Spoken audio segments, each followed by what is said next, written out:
Olá pessoal, sejam muito bem-vindos à nossa aula de Geografia e também hoje nós iniciamos a terceira unidade. Em Geografia nós vamos continuar um capítulo que nós já começamos na unidade passada, embora não coloquei esse capítulo na prova porque eu vou concluir justamente agora na terceira unidade, que é o capítulo 7, que estamos falando justamente da população brasileira.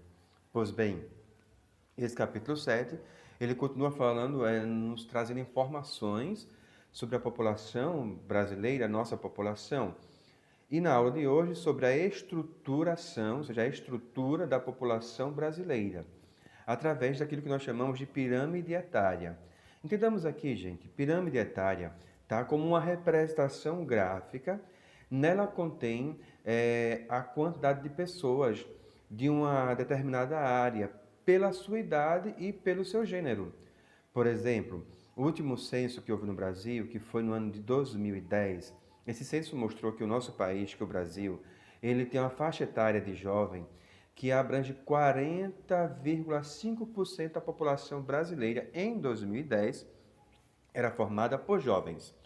58,6% da população brasileira era formada por adultos e 8,9% do total da população brasileira é formada por idosos. Então a gente vê uma população etária definida desta forma, de jovens, adultos e idosos.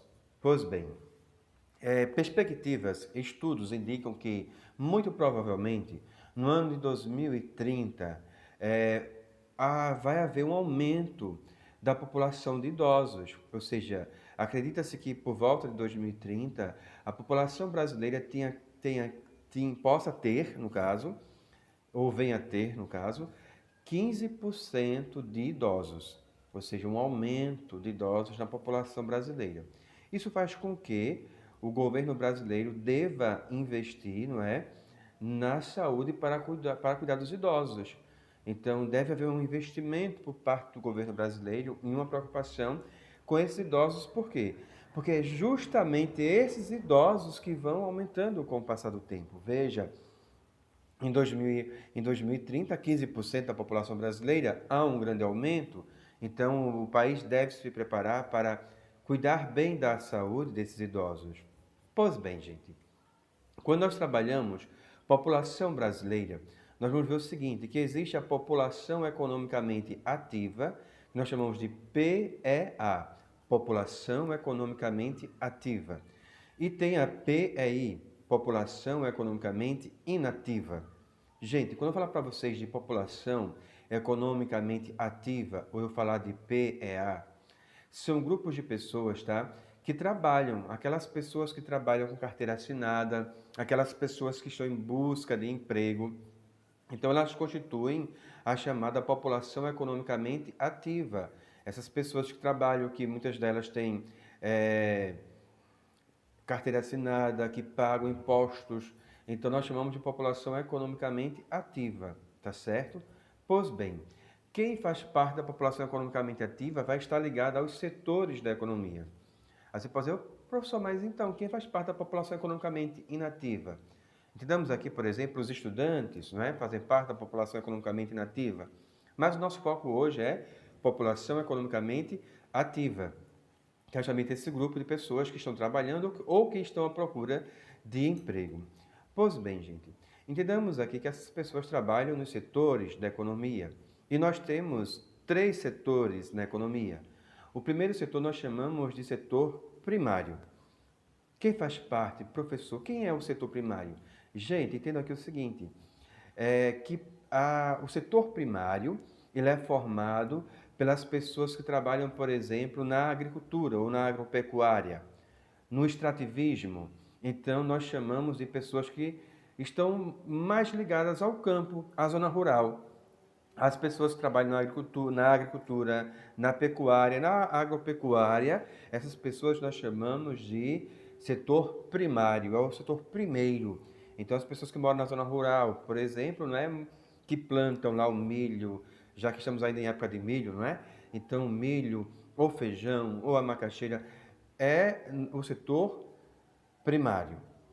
Depois vem o setor secundário. Entendo aqui o seguinte, entendo que as pessoas que fazem parte do setor secundário são as pessoas que estão ligadas à indústria, aqueles que trabalham nas indústrias, que são setores de transformação.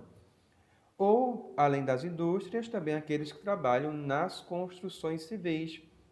Então, se você conhece alguém que trabalha com construção civil, essa pessoa faz parte do setor secundário, tá bem? É o segundo setor.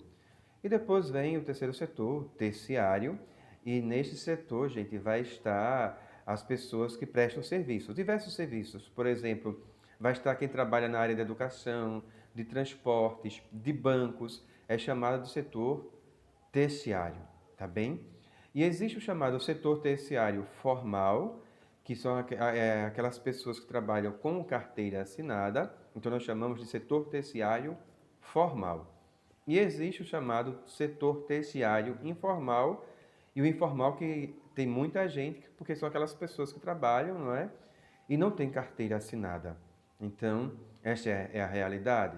E no Brasil, ultimamente, há um número de desempregados muito grande por conta, não é, de uma crise que já se vem há longos anos, principalmente depois de 2015 para cá, essa crise aumentou bastante e daí nos últimos anos, o povo brasileiro nos últimos anos tem passado dificuldades por conta dessa crise financeira.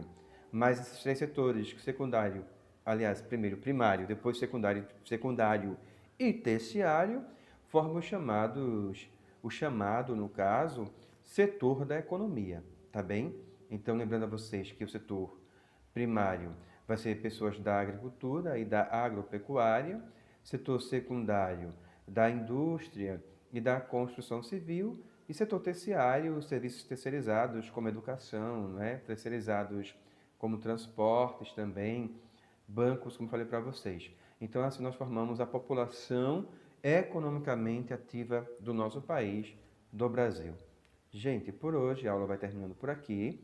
Quero pedir a vocês, peguem o livro de vocês, coloquem na página 184 e 185, são apenas 5 questões. Está de acordo com aquilo que eu expliquei, mas além daquilo que eu expliquei, tem também no livro as informações. Façam essa atividade e mandem para mim. Eu quero só chamar a atenção, porque na segunda unidade, algumas pessoas não fizeram a atividade e foram para a recuperação. Então, gente, façam sempre as atividades, porque as atividades eu coloco como nota de participação. Eu somo todas as atividades e coloco a nota de 0 a 10. Então, além disso, tem a prova. E no final eu somo com a prova para tirar a média de vocês. Então, façam as atividades, que é muito importante isso para vocês ficarem com boas notas, tá bem? No mais, eu vou terminando a aula por aqui. Fiquem com Deus e até a nossa próxima aula, se Deus quiser.